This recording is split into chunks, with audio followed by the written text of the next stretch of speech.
اور پھر بندہ دنیا کے وبال سے اپنے دامن کو بچانے کی کوشش کر کے اپنی آخرت کو سنوارنے کی ہم سعی کرتا رہتا ہے، اور بعض تو اس قدر اس سعی میں کامیاب ہو جاتے ہیں کہ جب وہ دنیا سے پردہ کر رہے ہوتے ہیں اس وقت ان کی اس قدر اعلی شان ہو جاتی ہے کہ دیکھنے والا ان کی زندگی سے رشک کرتا ہے اور یہ حسرت کرتا ہے، یہ دعا کرتا ہے اللہ کی بارگاہ میں کہ جس طرح ان کو اے اللہ تو نے زندگی میں کامیابی عطا کر دی، ہمیں بھی زندگی میں کامیابی عطا فرما۔ آئیے اسی ضمن میں ایک دعوت اسلامی کے مدنی ماحول سے وابستہ اسلامی بھائی کی مدنی بہار سنتے ہیں۔ چنانچہ مدینۃ الاولیاء احمد آباد شریف گجرات الہند کے کالو چاچا عمر تقریباً 60 برس، رمضان المبارک 1425 سنہ ہجری کے آخری عشرے میں شاہی مسجد شاہ عالم احمد آباد شریف میں ہونے والے تبلیغ قرآن و سنت کی عالمگیر غیر سیاسی تحریک دعوت اسلامی کے اجتماعی اعتکاف میں معتکف ہو گئے۔ یوں تو یہ پہلے ہی سے دعوت اسلامی کے مدنی ماحول سے وابستہ تھے، مگر عاشقان رسول کے ساتھ اجتماعی اعتکاف میں شمولیت پہلی ہی بار نصیب ہوئی تھی۔ اعتکاف میں بہت کچھ سیکھنے کا موقع ملا، اور ساتھ ہی ساتھ دعوت اسلامی کے 72 مدنی انعامات میں سے پہلی صف میں نماز پڑھنے کی ترغیب والے دوسرے مدنی انعام کا خوب جذبہ ملا۔ یعنی پہلی صف میں تکبیر اولیٰ کے ساتھ مرد یہ مسجد میں جا کر باجماعت نماز ادا کرے، یہ مدنی انعام میں سے دوسرا مدنی انعام ہے، اس کا انہیں خوب جذبہ ملا۔ چنانچہ انہوں نے پہلی صف میں نماز پڑھنے کی عادت بنا لی۔ 2 شوال المکرم یعنی عید الفطر کے دوسرے روز 3 دن کے مدنی قافلے میں عاشقان رسول کے ہمراہ سنت و بھرا سفر اختیار کیا۔ مدنی قافلے سے واپسی کے 5 یا 6 دن کے بعد یعنی 11 شوال المکرم 1425 سنہ ہجری تو کسی کام سے بازار جانا پڑ گیا۔ مصروفیت بھی تھی، مگر تاخیر کی صورت میں پہلی صف فوت ہو جانے کا خدشہ تھا، لہذا سارا کام چھوڑ کر مسجد کا رخ کیا اور اذان سے قبل ہی مسجد میں پہنچ گئے۔ وضو کر کے جو ہی کھڑے ہوئے کہ گر پڑے، کلمہ طیبہ اور درود پاک پڑھتے ہوئے ان کی روح قفس عنصری سے پرواز کر گئی۔ انا للہ و انا الیہ راجعون۔ الحمدللہ اجتماعی اعتکاف کی برکت سے مدنی انعامات کے دوسرے مدنی انعام یعنی پہلی صف میں نماز پڑھنے کے ملے ہوئے جذبے نے کالو چاچا کو انتقال کے وقت بازار کی غفلت بھری فضاؤں سے اٹھا کر مسجد کی رحمت بھری فضاؤں میں پہنچا دیا، اور کیسی خوش نصیبی کہ آخری وقت کلمہ اور درود نصیب ہو گیا۔ مزید دعوت اسلامی کے مدنی ماحول کی برکت سنی۔ چنانچہ انتقال کے چند روز کے بعد ان کے فرزند نے خواب میں دیکھا کہ مرحوم کالو چاچا سفید لباس میں ملبوس، سر پر سبز امامہ شریف کا تاج سجائے مسکراتے ہوئے فرما رہے ہیں، بیٹا دعوت اسلامی کے مدنی کاموں میں لگے رہو کہ اسی مدنی ماحول کی برکت سے مجھ پر کرم ہوا ہے۔ فضل خدا سے ہو ایمان پر مدنی ماحول میں کر لو تم اعتکاف، رب کی رحمت سے پاؤ گے جنت میں گھر، مدنی ماحول میں کر لو تم اعتکاف۔ اللہ عز و جل کی ان پر رحمت ہو اور ان کے صدقے ہماری مغفرت ہو۔ تو مدنی چینل کے ناظرین، آئیے میں اور آپ بھی دعوت اسلامی کے مدنی ماحول سے وابستہ ہونے اور وابستہ رہنے کی نیت کرتے ہیں، اور عاشقان رسول کے ساتھ راہ خدا عز و جل میں سنتوں کی تربیت کے لیے سفر اختیار کر کے مدنی قافلوں کے مسافر بننے کی نیت بھی کرتے ہیں۔ انشاءاللہ عز و جل اس کی برکت سے صحابہ کرام علیہم الرضوان کی محبت مزید دل میں موجزن ہو جائے گی۔ سیدنا ابو عبیدہ بن جراح رضی اللہ تعالی عنہ کے متعلق ہم سن رہے تھے کہ یہ کس قدر اعلیٰ اور عرفاں شان کے مالک تھے۔ دربار رسالت سے آپ کو امین الامت کا لقب ملا، مگر پھر بھی آپ کی عاجزی اور آپ کی انکساری کا عالم اللہ اللہ۔ آئیے آپ کی عاجزی اور آپ کی اطاعت کی ایک جھلک سنتے ہیں کہ ان کا کیسا مدنی ذہن تھا، اور اس ایک واقعے میں کس قدر مدنی پھول ہمارے لیے ہیں۔ چنانچہ آقائے مدینہ صلی اللہ تعالی علیہ وآلہ وسلم کے وصال ظاہری کے بعد جب فتوحات کا سلسلہ شروع ہو گیا اور سیدنا ابو بکر صدیق رضی اللہ تعالی عنہ خلیفہ مقرر ہوئے، اس وقت یہ سپہ سالار اعظم کے عہدے پر تھے، یعنی مسلمانوں کی فوج کے امیر، کمانڈر ان چیف تھے۔ اس کے بعد اسلامی لشکر کا حال سیدنا صدیق اکبر رضی اللہ تعالی عنہ تک ایک صحابی سیدنا عامر رضی اللہ تعالی عنہ لے کر آتے، اور جو بھی پیغام صدیق اکبر کو مسلمانوں کے لشکر میں دینا ہوتا تو انہی کے ذریعے، یعنی سیدنا عامر کے ذریعے ہی وہ پیغام پہنچایا کرتے تھے۔ یعنی یہ مسلمانوں کے لشکر تک سیدنا ابو بکر صدیق رضی اللہ تعالی عنہ کے قاصد تھے، سیدنا عامر۔ چنانچہ ایک جنگ کے بعد سیدنا ابو بکر صدیق رضی اللہ تعالی عنہ نے حضرت عامر سے ملک شام میں اسلامی لشکر کا حال پوچھا۔ سیدنا عامر نے بتایا کہ سیدنا ابو عبیدہ بن جراح رضی اللہ تعالی عنہ ابھی ملک شام کے اوائل میں ہیں، اور ہرقل بادشاہ نے اجنادین کے مقام پر لشکر عظیم تیار کیا ہوا ہے کہ وہ اسلامی لشکر سے ٹکرائے اور غالب آ جائے۔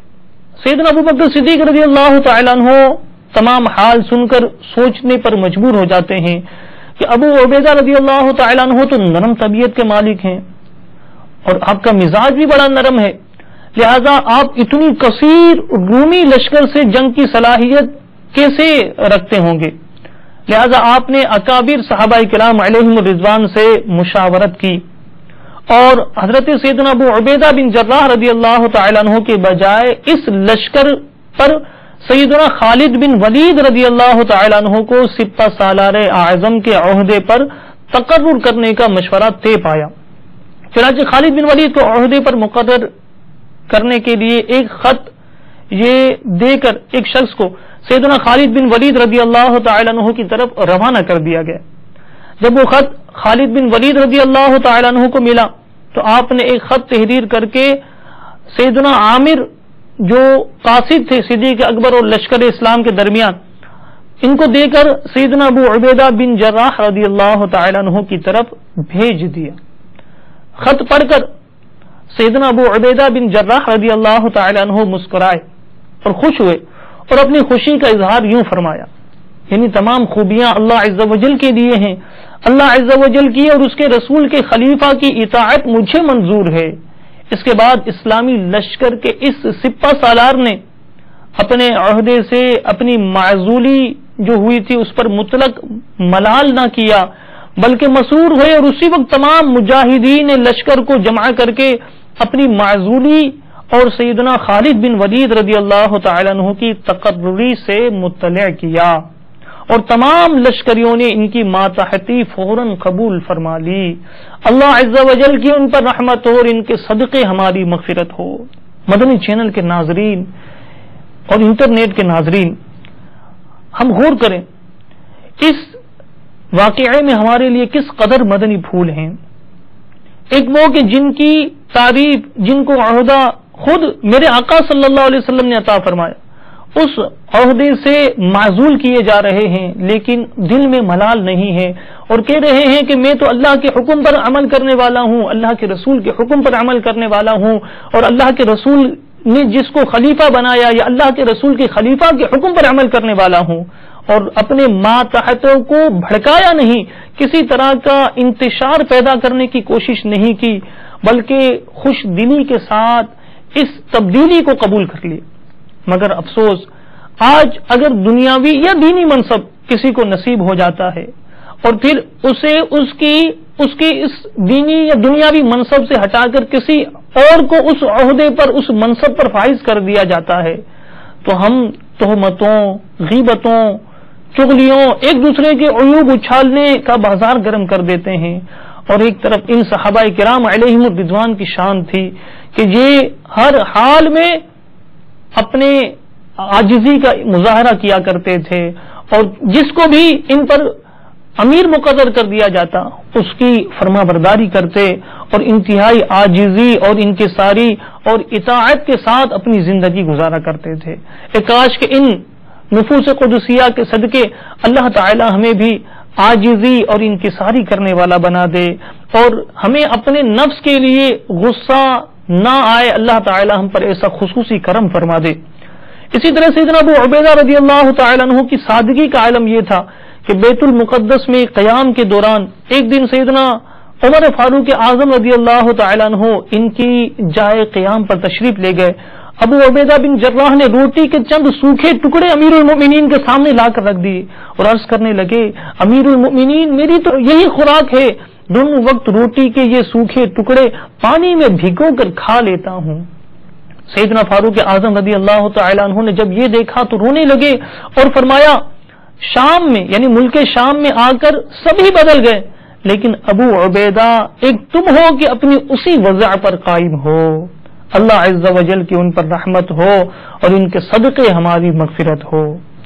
تو مدنی چینل کے ناظرین، ہم نے سنا کہ سیدنا ابو عبیدہ بن جراح رضی اللہ تعالی عنہ کس قدر عاجزی اور انکساری والے تھے، کس قدر دنیا سے بے رغبت تھے، کہ دنیاوی مال و متاع کے لیے کوشش کرنے والے نہیں تھے، اپنے رب کی رضا پانے کے لیے کوشش کرنے والوں میں شامل تھے۔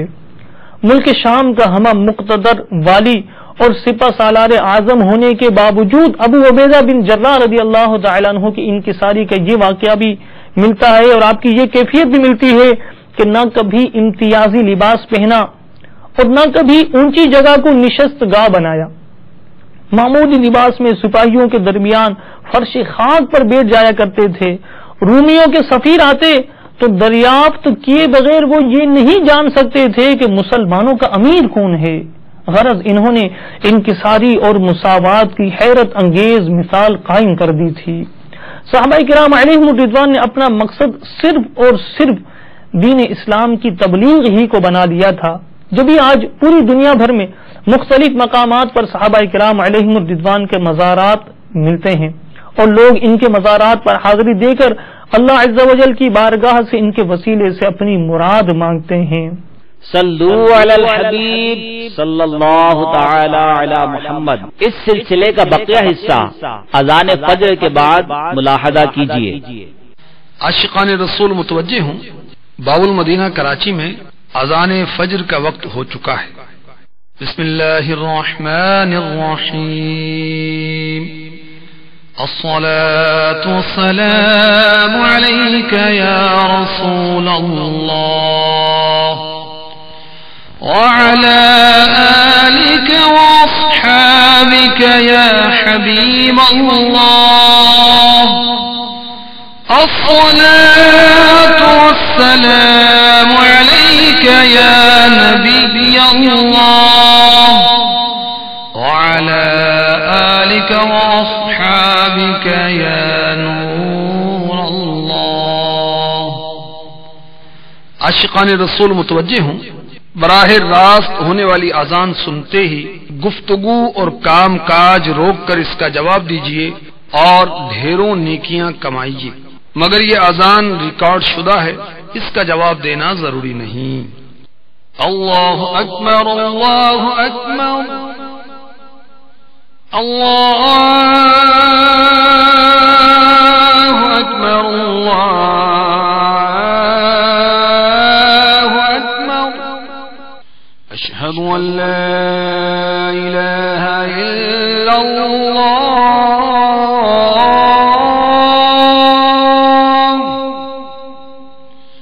اشہد ان لا الہ الا اللہ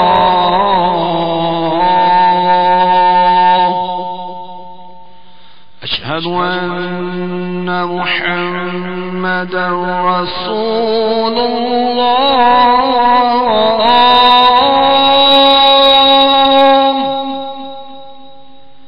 اشہد ان محمد رسول اللہ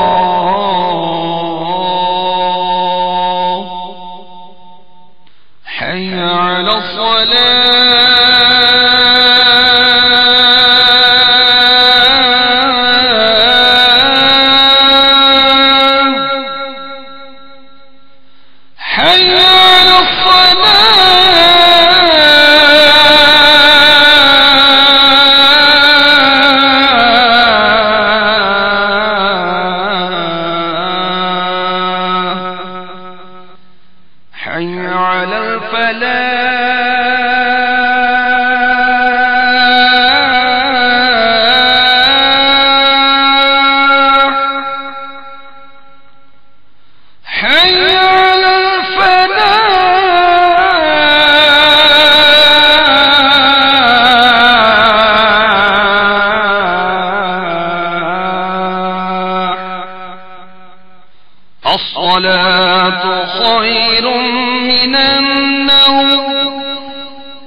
أكبر الله أكبر لا إله إلا الله.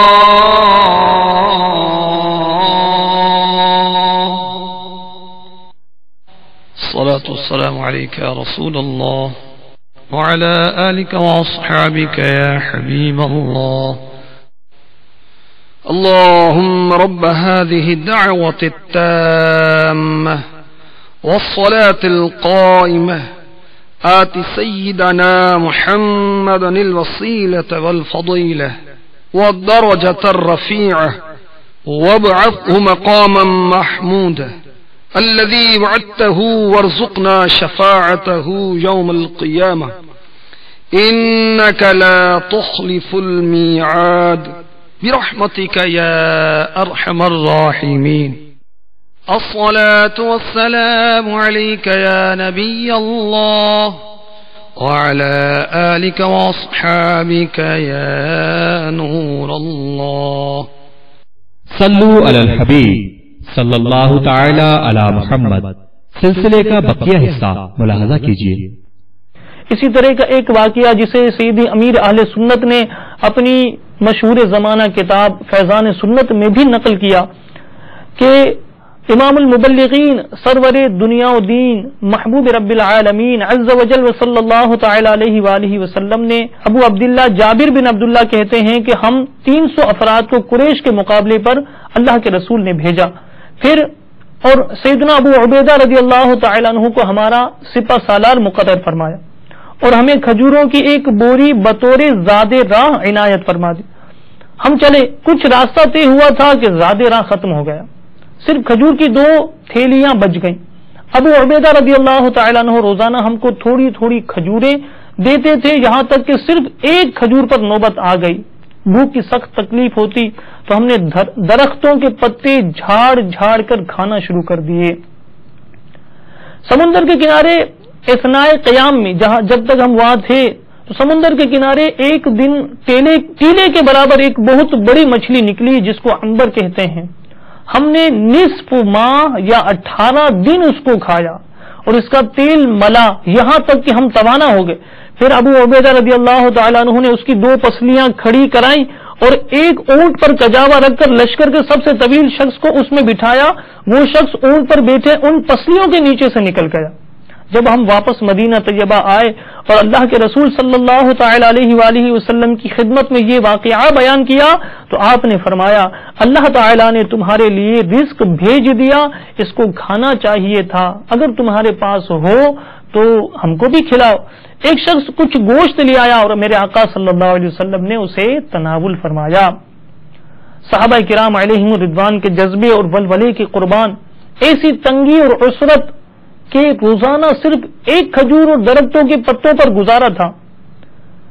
ابھی جو یہ مہم اور جس لشکر کے متعلق ہم نے سنا اسے سیف البحر بھی کہتے ہیں اور جیش عسرہ بھی کہتے ہیں.